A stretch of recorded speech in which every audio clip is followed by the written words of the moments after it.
Glory to God. தேவனுக்கே மகிமை. இன்றைக்கு நம்ம பார்க்க போகிற வசனம் 1 சாமுவேல் 20.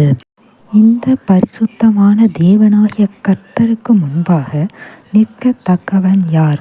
ஆமீன்.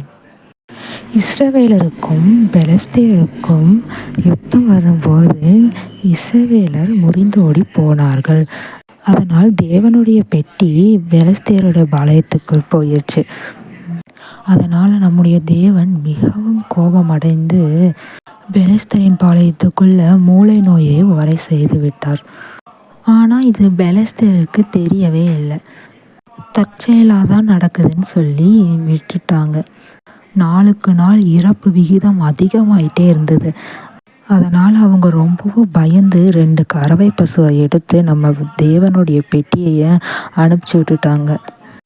அப்போ தான் பெலிஸ்தர் எல்லாத்துக்கும் புரியுது, பரிசுத்தமான கர்த்தருடைய பெட்டியை நம்ம எடுத்ததுனால தான் நமக்கு இப்படி ஒரு சங்காரம்னு நினச்சி மிகவும் பயந்து, ஐயோ, கர்த்தராகிய தேவனை தவிர வேறொரு தேவனும் இல்லை அப்படின்னு இந்த வசனத்தை சொல்லியிருந்திருப்பாங்க. நம்முடைய தேவனாகிய கர்த்தர் மிகவும் பரிசுத்தமுள்ளவர்.